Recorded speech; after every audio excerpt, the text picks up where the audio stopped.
ದೇವರ ದೃಷ್ಟಿಯಲ್ಲಿ ಬಡ ವಿಧವೆಯೊಬ್ಬಳು ಹಾಕಿದ 2 ಪಾವಲೆಗಳ ಕಾಣಿಕೆ ಬೇರೆಲ್ಲರಿಗಿಂತಲೂ ಹೆಚ್ಚಿನದಾಗಿತ್ತು.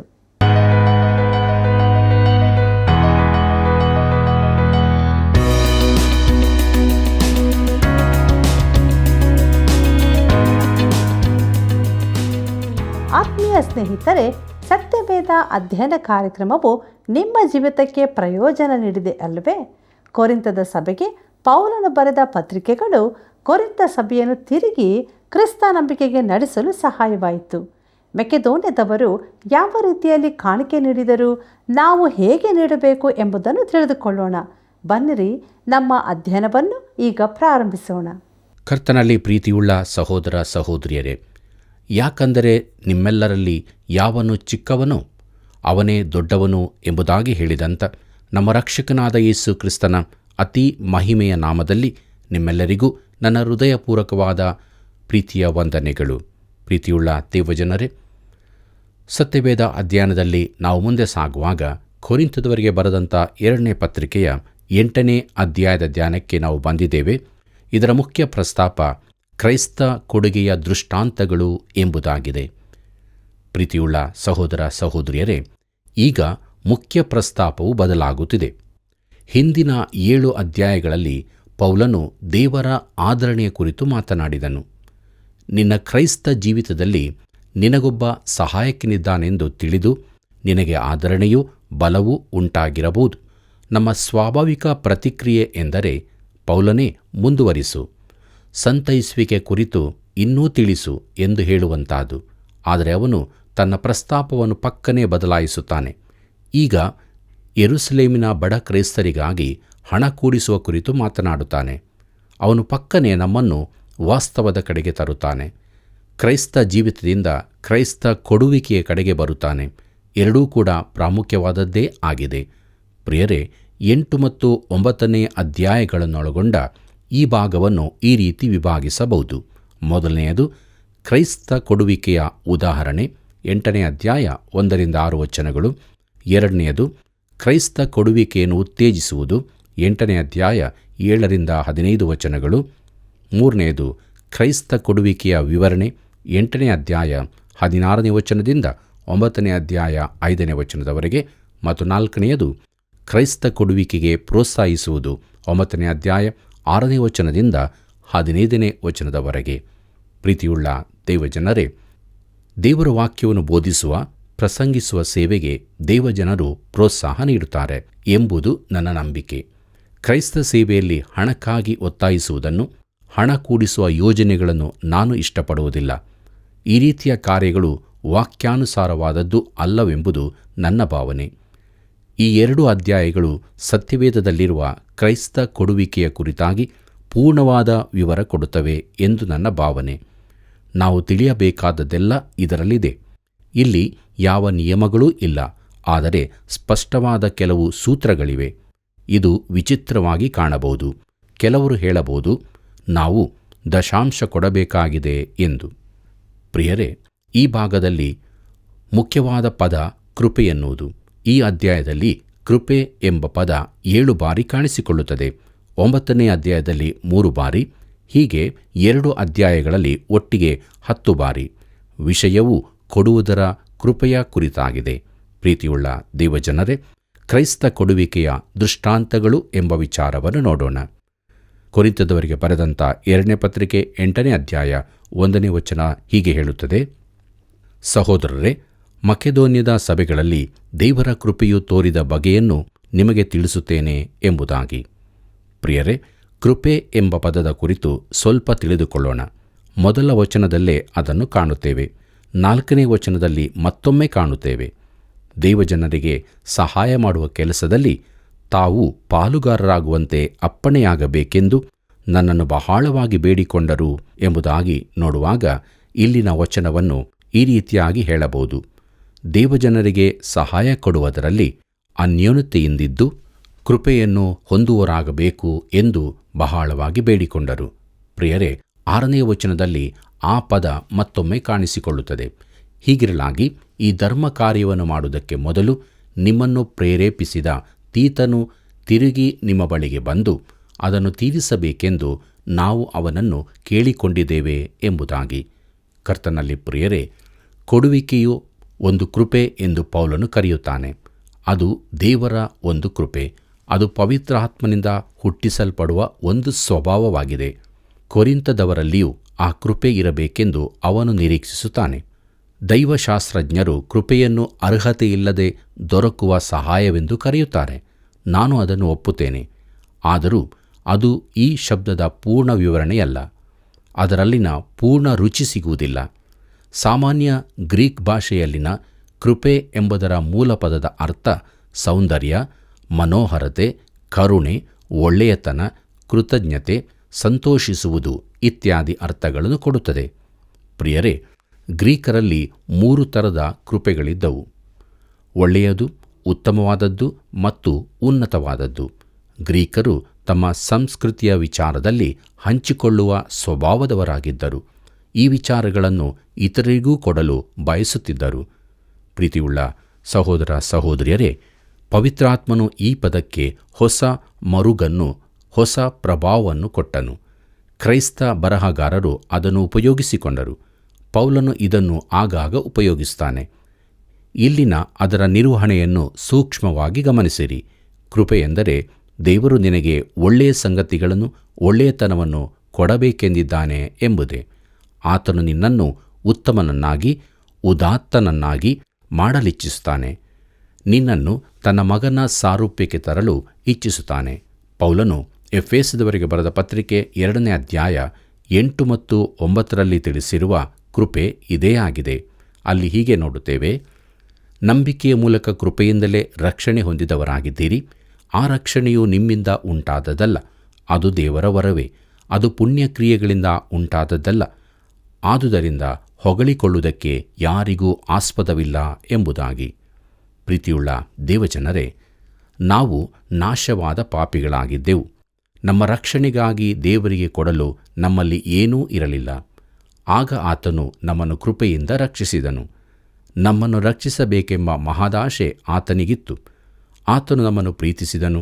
ಆದರೆ ಪರಿಶುದ್ಧ ದೇವರಾದ ಆತನು ನಮ್ಮನ್ನು ಸುಮ್ಮನೆ ಕ್ಷಮಿಸಿಬಿಡಲು ಸಾಧ್ಯವಿರಲಿಲ್ಲ.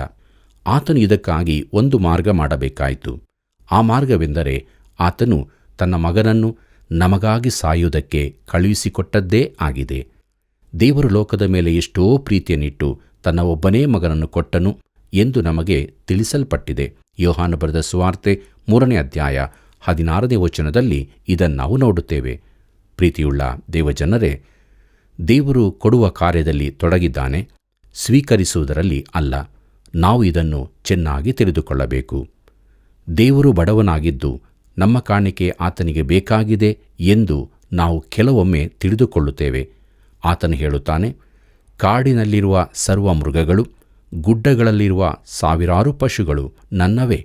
ಬೆಟ್ಟಗಳ ಪಕ್ಷಿಗಳನ್ನೆಲ್ಲ ಬಲ್ಲೆ, ಅಡವಿಯ ಜೀವಜಂತುಗಳೆಲ್ಲ ನನಗೆ ಗೊತ್ತುಂಟು. ನನಗೆ ಹಸಿವೆಯಿದ್ದರೆ ನಿಮಗೆ ತಿಳಿಸುವುದಿಲ್ಲ, ಲೋಕವು ಅದರಲ್ಲಿರುವುದೆಲ್ಲವೂ ನನ್ನದಲ್ಲವೇ ಎಂಬುದಾಗಿ. ಕೀರ್ತನೆಗಳು 50 10ರಿಂದ 12ನೇ ವಚನದವರೆಗೆ ಓದುವಾಗ ನಾವಿದನ್ನು ತಿಳಿದುಕೊಳ್ಳುತ್ತೇವೆ. ಪ್ರೀತಿಯುಳ್ಳ ಸಹೋದರ ಸಹೋದರಿಯರೇ, ದೇವರಿಗೆ ಹಸಿವೆಯಾಗುವುದಿಲ್ಲ. ಹಸಿವೆಯಾದರೂ ಆತನು ನಮಗೆ ಹೇಳುವುದಿಲ್ಲ. ದೇವರಿಗೆ ಯಾವ ಕೊರತೆಯೂ ಇರುವುದಿಲ್ಲ. ಕರ್ತನಲ್ಲಿ ಪ್ರಿಯರೇ, ಆದಿಸಭೆಯು ಕೊಡುವುದನ್ನು ಒಂದು ಕೃಪೆಯೆಂದು ತಿಳುಕೊಂಡಿತ್ತು. ದೇವರ ವಸ್ತುಗಳನ್ನು ಇತರರೊಂದಿಗೆ ಹಂಚಿಕೊಳ್ಳುವ ಅತಿಯಾಸೆ, ಉಕ್ಕಿ ಬರುವ ಬಯಕೆಯಾಗಿರುತ್ತದೆ. ಪೌಲನು ಸ್ಥಳೀಯ ಸನ್ನಿವೇಶವೊಂದರ ಕುರಿತು ಬರೆಯುತ್ತಿದ್ದಾನೆ. ನಾವದನ್ನು ತಿಳಿದುಕೊಳ್ಳಬೇಕು. ಸುವಾರ್ತೆಯನ್ನು ಹಂಚುವುದರಲ್ಲಿ ಯೆರೂಸಲೇಮಿನ ಸಭೆ ಮೊದಲಿನದಾಗಿತ್ತು. ಯೇಸು ತನಗೆ ಅವರು ಸಾಕ್ಷಿಗಳಾಗಿ ಯೆರೂಸಲೇಮಿನಿಂದ ಪ್ರಾರಂಭಿಸಬೇಕೆಂದು ಹೇಳಿದ್ದನು. ಅಪೊಸ್ತಲರು ಯೆರೂಸಲೇಮನ್ನು ಪ್ರೀತಿಸಿದರು. ಅವರು ಹಿಂಸೆಯಿಂದಾಗಿ ಚದರಿ ಹೋಗುವ ತನಕ ಯೆರೂಸಲೇಮನ್ನೇ ಸುತ್ತುವರಿದಿದ್ದರು. ಆನಂತರ ಅವರು ಚದುರಿಸಲ್ಪಟ್ಟು ಯೂದಾಯ, ಸಮಾರ್ಯ ಸೀಮೆಗಳಿಗೂ ಕೊನೆಗೆ ಲೋಕದ ಕಟ್ಟಕಡೆಯವರೆಗೂ ಹೋದರು. ಹಿಂಸೆಯಿಂದಾಗಿ ಯೆರೂಸಲೇಮಿನ ಸಭೆ ಕ್ಷೀಣವಾಯಿತು. ಆಗ ಅಲ್ಲಿ ಬರಗಾಲವು ಬಂದದ್ದರಿಂದ ಸಭೆ ತುಂಬ ಬಡವಾಯಿತು. ಪ್ರೀತಿಯುಳ್ಳ ಸಹೋದರ ಸಹೋದರಿಯರೇ, ಪೌಲನು ತನ್ನ 3ನೆಯ ಸುವಾರ್ಥ ಪ್ರಯಾಣದಲ್ಲಿ ಹೋಗುತ್ತಾ ಯೆರೂಸಲೇಮಿನವರಿಗಾಗಿ ಕಾಣಿಕೆ ಕೊಡಿಸುತ್ತಾ ಬಂದನು. ಇದು ಕ್ರಾಂತಿಕಾರಕ ಸಂಗತಿಯಾಗಿತ್ತು. ಸೌವಾರ್ತಿಕ ಸಭೆಗಳು ಮಾತ್ರ ಸಭೆಗಾಗಿ ಕಾಣಿಕೆ ಕಳುಹಿಸುತ್ತಿದ್ದಾರೆ. ಈ ದಿನಗಳಲ್ಲಿ ಇದು ತದ್ವಿರುದ್ಧವಾಗಿರುತ್ತದೆ. ಮೂಲ ಸಭೆಯು ಸೌವಾರ್ತಿಕರನ್ನು ಕಳುಹಿಸಿ ವಿದೇಶದ ಸುವಾರ್ಥ ಸ್ಥಳಗಳಲ್ಲಿ ಅವರಿಗೆ ಸಹಾಯ ಕೊಡುತ್ತದೆ. ಆದರೆ ಪೌಲನ ದಿನಗಳಲ್ಲಿ ವಿದೇಶದ ಸುವಾರ್ಥ ಸ್ಥಳಗಳಿಂದ ಮೂಲ ಸಭೆಗೆ ಸಹಾಯ ಬರುತ್ತಿತ್ತು. ಪ್ರಿಯರೇ, ಪೌಲನಿಗೆ ಇನ್ನೂ ಕೊರಿಂಥಕ್ಕೆ ಬರಲು ಸಾಧ್ಯವಾಗಿರಲಿಲ್ಲ. ಆದ್ದರಿಂದ ಹೇಗೆ ಕೊಡಬೇಕೆಂಬುದರ ಕುರಿತು ಈ ಪತ್ರದಲ್ಲಿ ಅವರಿಗೆ ತಿಳಿಸುತ್ತಾನೆ. ತಾನು ಅಲ್ಲಿಗೆ ಬರಲಿಕ್ಕಿರುವುದರಿಂದ ಪ್ರತ್ಯೇಕವಾಗಿ ಕಾಣಿಕೆ ಕೂಡಿಸುವ ಕಾರ್ಯಕ್ರಮವೇನೂ ಬೇಕಾಗಿಲ್ಲವೆಂದು ಹೇಳುತ್ತಾನೆ. ತಾನು ಅಲ್ಲಿರುವಾಗ ಕಾಣಿಕೆ ಕೂಡಿಸುವುದನ್ನು ಇಷ್ಟಪಡುವುದಿಲ್ಲ. ತಾನು ಅಲ್ಲಿಗೆ ಹೋದಾಗ ಹಣ ಕೂಡಿಸುವ ವಿಚಾರ ಮಾತನಾಡಿ ಸಮಯ ಹಾಳು ಮಾಡಲಿಚ್ಛಿಸುವುದಿಲ್ಲ. ತಾನು ಬರುವ ಮೊದಲೇ ಅವರು ಕಾಣಿಕೆ ಕೂಡಿಸಿದ್ದರೆ ಅವನು ಬಂದಾಗ ತನ್ನ ಸಮಯವನ್ನು ಅವರಿಗೆ ದೇವರ ವಾಕ್ಯ ಕಲಿಸುವುದರಲ್ಲಿ ಕಳೆಯಬಹುದು ಎಂದು ಅವನ ಆಲೋಚನೆಯಾಗಿತ್ತು. ಕರ್ತನಲ್ಲಿ ಪ್ರಿಯರೇ, ಈ ವ್ಯವಸ್ಥೆಗೂ ಈಗಿನ ಕಾಲದ ವಿಧಾನಗಳಿಗೂ ಎಷ್ಟೊಂದು ವ್ಯತ್ಯಾಸವಿದೆಯಲ್ಲವೇ? ನನಗೆ ವಿಶೇಷ ಕೂಟಗಳನ್ನು ನಡೆಸುವುದಕ್ಕಾಗಿ ಬರುವ ಆಮಂತ್ರಣಗಳಲ್ಲಿ ಅಲ್ಲಿ ಕೂಟಗಳನ್ನು ನಡೆಸುತ್ತಿರುವಾಗಲೇ ವಿಶೇಷ ಕಾಣಿಕೆ ಕೂಡಿಸಲಾಗುತ್ತಿತ್ತು. ಪೌಲನ ಸಲಹೆಯಂತೆ ನಡೆಯುವುದಾದರೆ ಸೌವಾರ್ತಿಕನಾಗಲಿ ಸತ್ಯವೇದ ಬೋಧಕನಾಗಲಿ ಬರುವುದಕ್ಕೆ ಮೊದಲೇ ಕಾಣಿಕೆ ಕೂಡಿಸಲ್ಪಡಬೇಕಾಗುತ್ತಿತ್ತು. ಪ್ರೀತಿಯುಳ್ಳ ದೇವಜನರೇ, ಸ್ಥಳೀಯ ಪರಿಸ್ಥಿತಿಗಳ ಕುರಿತಾಗಿಯೂ ಈ ಪತ್ರಿಕೆಯಲ್ಲಿನ ಸೂಚನೆಗಳ ಹಿನ್ನೆಲೆಯನ್ನು ತಿಳಿಸಿದ್ದೇನೆ. ಸ್ಥಳೀಯ ಪರಿಸ್ಥಿತಿಗಳು ಬದಲಾಗುತ್ತಿರುತ್ತವೆ. ಆದರೆ ಪೌಲನು ತಿಳಿಸಿರುವ ಸೂತ್ರಗಳು ಇನ್ನೂ ಜಾರಿಯಲ್ಲಿವೆ. ಅವುಗಳು ಪೌಲನು ಹೇಳಿದಾಗ ಹರಿತವಾಗಿಯೂ ಬಲವಾಗಿಯೂ ಇರುತ್ತವೆ ಎಂದು ನಾನು ನಂಬುತ್ತೇನೆ. ಮೊದಲ ವಚನದಲ್ಲಿ ಕ್ರೈಸ್ತ ಕೊಡುಗೆಯ ನಿದರ್ಶನವಾಗಿ ಮಕೆದೋನ್ಯದ ವಿಶ್ವಾಸಿಗಳನ್ನು ಪೌಲನು ಉದಾಹರಿಸುತ್ತಾನೆ. ಇದು ಫಿಲಿಪ್ಪಿಯದಲ್ಲಿನ ಸಭೆಗಳಿಗೆ ಸಂಬಂಧಿಸಿದ್ದಾಗಿದೆ. 2ನೇ ವಚನದಲ್ಲಿ ಅವರ ಕೊಡುಗೆಯ ಉದ್ದೇಶ ಹಾಗೂ ವಿಧಾನಗಳನ್ನು ತಿಳಿಸುತ್ತಾನೆ.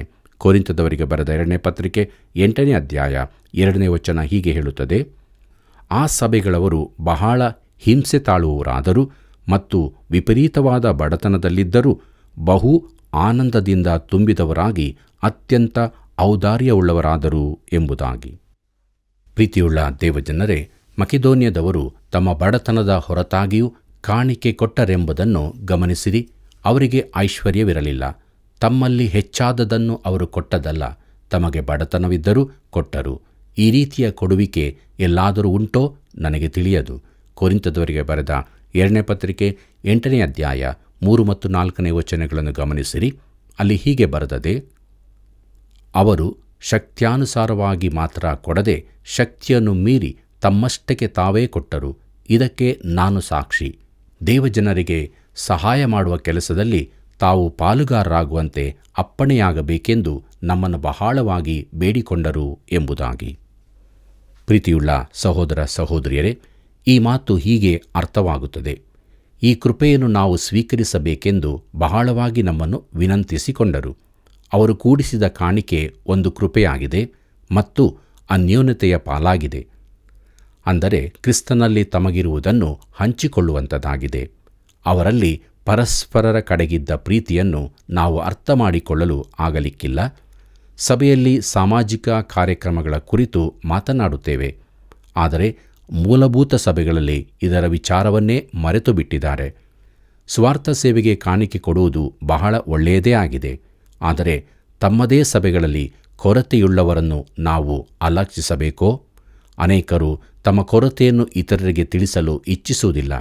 ಯಾಕಂದರೆ ಸಭೆಯವರು ಈ ಕುರಿತು ಮಾತನಾಡಿಕೊಳ್ಳುವುದು ಅವರಿಗೆ ಇಷ್ಟವಾಗುವುದಿಲ್ಲ. ಈ ರೀತಿ ಸಹಾಯ ಹೊಂದುವುದು ಅವಮರ್ಯಾದೆ ಎಂದು ತಿಳಿದುಕೊಂಡಿರುವ ಅವರು ಯಾರಿಂದಲೂ ಸಹಾಯ ಹೊಂದಲು ಇಚ್ಛಿಸುವುದಿಲ್ಲ. ಪ್ರಿಯರೇ, ನನ್ನ ಸೇವೆಯಲ್ಲಿಯೂ ಇಂಥದ್ದನ್ನು ನಾನು ನೋಡಿರುತ್ತೇನೆ. ಅನೇಕ ವೇಳೆ ನಾವು ಕೊಡುವ ಸಹಾಯ ಯಾರಿಗೆ ಸಂದಿತ್ತು ಎಂಬುದರ ಕುರಿತಾಗಿ ಹೆಸರು ವಿವರಗಳನ್ನು ನಾವು ಸಮಿತಿಯವರಿಗೂ ಹೇಳಲಾಗುವುದಿಲ್ಲ. ಯಾಕಂದರೆ ಸಮಿತಿಯವರು ಆ ವಿವರಗಳನ್ನು ರಹಸ್ಯವಾಗಿಟ್ಟುಕೊಳ್ಳುವುದಿಲ್ಲ. ಸಮಿತಿಯಲ್ಲಿರುವವರ ಪತ್ನಿಯಂದಿರಿಗೆ ಇದು ತಿಳಿದರೆ ಇಡೀ ಸಭೆಗೆ ತಿಳಿಯಲು ಹೆಚ್ಚು ಸಮಯ ಬೇಕಾಗುವುದಿಲ್ಲ. ಈ ಕೊಡುವಿಕೆಯ ಅದ್ಭುತವಾದ ಕೃಪೆಯನ್ನು ನಾವು ಕಳೆದುಕೊಂಡಿದ್ದೇವೆ. ಮಕೆದೋನ್ಯದ ವಿಶ್ವಾಸಿಗಳು ಏನು ಮಾಡಿದರೆಂದು ನೋಡಿರಿ. ಇದು ಅಸಾಮಾನ್ಯವಾದದ್ದು. ಕೊರಿಂಥದವರಿಗೆ ಬರೆದ 2ನೇ ಪತ್ರಿಕೆ 8ನೇ ಅಧ್ಯಾಯ 5ನೇ ವಚನ ಹೀಗೆ ಹೇಳುತ್ತದೆ: ನಾವು ನೆನೆಸಿದ್ದ ಪ್ರಕಾರವಾಗಿ ಅವರು ಕೊಡದೆ ಮೊದಲು ತಮ್ಮನ್ನೇ ಕರ್ತನಿಗೆ ಒಪ್ಪಿಸಿಕೊಟ್ಟರು. ಆನಂತರ ದೇವರ ಚಿತ್ತಾನುಸಾರವಾಗಿ ನಮಗೂ ತಮ್ಮನ್ನು ಒಪ್ಪಿಸಿಕೊಟ್ಟರು ಎಂಬುದಾಗಿ. ಪ್ರೀತಿಯುಳ್ಳ ಸಹೋದರ ಸಹೋದರಿಯರೇ, ಇದು ತಾವು ನಿರೀಕ್ಷಿಸಿದ್ದಕ್ಕಿಂತ ಹೆಚ್ಚಿನದು ಎಂದು ಪೌಲನು ಹೇಳುತ್ತಾನೆ. ಮೊದಲಾಗಿ ಅವರು ಕರ್ತನಿಗೆ ತಮ್ಮನ್ನು ಒಪ್ಪಿಸಿಕೊಟ್ಟರು. ಅದು ಮೊದಲ ಕೆಲಸ. ಎರಡನೆಯದಾಗಿ ಸ್ಥಳೀಯವಾದ ಯಾವುದೋ ಕ್ರಿಸ್ತನ ಕಾರ್ಯಕ್ಕಾಗಿ ಕೊಟ್ಟರು. ಅಂದರೆ ಸುವಾರ್ತೆ ಸಾರುವುದರಲ್ಲಿ ಅವರಿಗೆ ಸಹಾಯ ಮಾಡಿದರು. ಅಂದರೆ ಅವರು ದೇವರಿಗೆ ಪೂರ್ಣವಾಗಿ ಒಪ್ಪಿಸಲ್ಪಟ್ಟವರಾಗಿದ್ದರು. ಪೌಲನು ತನ್ನ ಮೊದಲ ಪತ್ರಿಕೆಯಲ್ಲಿ ಪುನರುತ್ಥಾನ ಹಾಗೂ ಪರಲೋಕಗಳ ಕುರಿತಾಗಿ ಬರೆದಿದ್ದನು. ಅವರು ಪೌಲನಿಗೆ ನಮಗೆ ಪರಲೋಕದ ಕುರಿತು ಇನ್ನೂ ಹೆಚ್ಚಾಗಿ ತಿಳಿಸು ಎಂದು ಹೇಳುವವರಾಗಿದ್ದರು. ಆಗ ಪೌಲನು ಅವರನ್ನು ಅಲುಗಾಡಿಸುವಂತೆ ಅವರಿಗೆ ಹೇಳಿದನು, ದೇವಜನರಿಗೋಸ್ಕರ ಹಣ ವಸೂಲು ಮಾಡುವುದನ್ನು ಕುರಿತು ನಾನು ಹೇಳುವುದೇನೆಂದರೆ, ಗಲಾತ್ಯದ ಸಭೆಗಳಿಗೆ ನಾನು ಹೇಳಿಕೊಟ್ಟ ಕ್ರಮದಂತೆ ನೀವು ಮಾಡಿರಿ ಎಂಬುದಾಗಿ. ಕೊರಿಂಥದವರಿಗೆ ಬರೆದ ಮೊದಲನೇ ಪತ್ರಿಕೆ 16ನೇ ಅಧ್ಯಾಯ 1ನೇ ವಚನದಲ್ಲಿ ಇದನ್ನು ನಾವು ನೋಡುತ್ತೇವೆ. ಪ್ರಿಯರೇ, ಅವನು ಪ್ರಾಯೋಗಿಕವಾದ ವಿಚಾರದ ಕುರಿತು ಅವರ ಸಂಗಡ ಮಾತನಾಡಬೇಕೆಂದಿದ್ದನು. ಈ 2ನೇ ಪತ್ರಿಕೆಯಲ್ಲಿ ಅವನು ಅವರು ಗುಣುಗುಟ್ಟದೆ ಕೊಡುವರಾಗಬೇಕೆಂದು ಹೇಳಿದನು. ಮಕೆದೋನ್ಯ ಸಭೆಯವರು ಬಡತನದಲ್ಲಿದ್ದರೂ ಆನಂದದಿಂದ ತುಂಬಿದವರಾಗಿ ಕೊಟ್ಟರು. ಎಂಥ ಚಿತ್ರಣ ನೋಡಿರಿ! ಸಂತೋಷವಾಗಿ ಕೊಡುವವನನ್ನು ದೇವರು ಮೆಚ್ಚುತ್ತಾನೆ. ಅದನ್ನು ಇಲ್ಲಿ ಸ್ಪಷ್ಟವಾಗಿ ಕಾಣುತ್ತೇವೆ.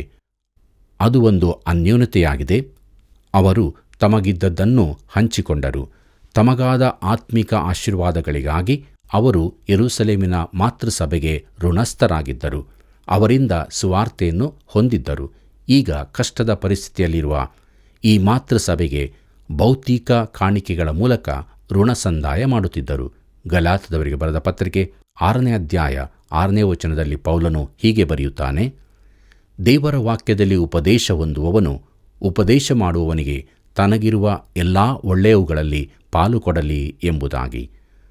ಪ್ರಿಯರೇ, ಇದರ ಅಕ್ಷರಸ ಅರ್ಥ ಪ್ರಸಂಗಿಗೆ ಕೊಡು ಎಂಬುದಾಗಿ.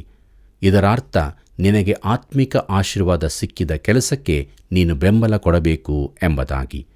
ಪ್ರೀತಿಯುಳ್ಳ ದೇವಜನರೇ, ದೇವರಿಂದ ದೂರವಾಗಿ ಜೀವಿಸುತ್ತಿದ್ದ ಒಬ್ಬಾತನು ನಮ್ಮ ಕಾರ್ಯಕ್ರಮದಲ್ಲಿ ಸಂದೇಶಗಳನ್ನು ಕೇಳಿದನು. ದೇವರ ವಾಕ್ಯವು ಅವನನ್ನು ಕರ್ತನ ಬಳಿಗೆ ನಡೆಸಿತು. ಸತ್ಯವೇದದ ಮುಖಾಂತರ ಎಂಬ ಸೇವೆಯ ಕಚೇರಿ ಇರುವ ಕಟ್ಟಡವನ್ನು ಆ ವ್ಯಕ್ತಿ ನಮಗೆ ಸಂತೋಷದಿಂದ ಉತ್ಸಾಹದಿಂದಲೇ ಕೊಟ್ಟನು. ಇದು ನಿಜವಾಗಿ ಕೊಡಬೇಕಾದ ರೀತಿ. ಅದು ನಿಜವಾದ ಸಂತೋಷದ ಕಾರಣವಾಗಿ ಕೊಡಲ್ಪಡಬೇಕು. ನಾವು ಮನಸ್ಸಿಲ್ಲದ ಮನಸ್ಸಿನಿಂದಾಗಲಿ ಕೊಡಬೇಕಲ್ಲ ಎಂಬ ಒತ್ತಾಯದಿಂದಾಗಲಿ ಕೊಡಬಾರದು. ಇತರರಿಗೆ ದೇವರ ವಾಕ್ಯ ತಲುಪುವಂತೆ ನಾವು ಪ್ರಯತ್ನ ಪಡಬೇಕು. ಕರ್ತನಾದ ಯೇಸು ದೇವಾಲಯದಲ್ಲಿ ಬದಿಯಲ್ಲಿ ನಿಂತು ಕಾಣಿಕೆ ಕೊಡುವವರನ್ನು ಗಮನಿಸುತ್ತಿದ್ದನು. ಆತನು ಈಗಲೂ ಹಾಗೆ ಮಾಡುತ್ತಿರಬಹುದು. ಐಶ್ವರ್ಯವಂತರು ತುಂಬ ಕಾಣಿಕೆಗಳನ್ನು ಹಾಕುತ್ತಿದ್ದರು. ಆದರೆ ಬಡ ವಿಧವೆಯು 2 ಪಾವಲಿಗಳನ್ನು ಹಾಕಿದಳು. ಅವಳು ಬೇರೆಲ್ಲರಿಗಿಂತಲೂ ಹೆಚ್ಚಿನ ಕಾಣಿಕೆ ಹಾಕಿದಳು ಎಂದು ಕರ್ತನು ಹೇಳಿದನು. ಮಾರ್ಕನು ಬರೆದ ಸುವಾರ್ತೆ 12ನೇ ಅಧ್ಯಾಯ 41ನೇ ವಚನದಿಂದ 44ನೇ ವಚನದವರೆಗೆ ಓದುವಾಗ ಇದನ್ನು ನಾವು ನೋಡುತ್ತೇವೆ. ಆಕೆ ತನ್ನ ಬಡತನದ ನಡುವೆಯೂ ಕಾಣಿಕೆ ಕೊಟ್ಟಳು. ತನಗಿದ್ದದ್ದನ್ನೆಲ್ಲ ಕೊಟ್ಟಳು. ಆಕೆಯ ಚಿಕ್ಕ ದುಗ್ಗಾಣಿಗಳ ಬೆಲೆಯನ್ನು ಆ ಶ್ರೀಮಂತರು ಹಾಕಿದ ಹಣದ ಬೆಲೆಯನ್ನು ಹೋಲಿಸಿ ನೋಡಿದರೆ ಆಕೆಯದು ಯಾವುದಕ್ಕೂ ಬಾರದಾಗಿದೆ.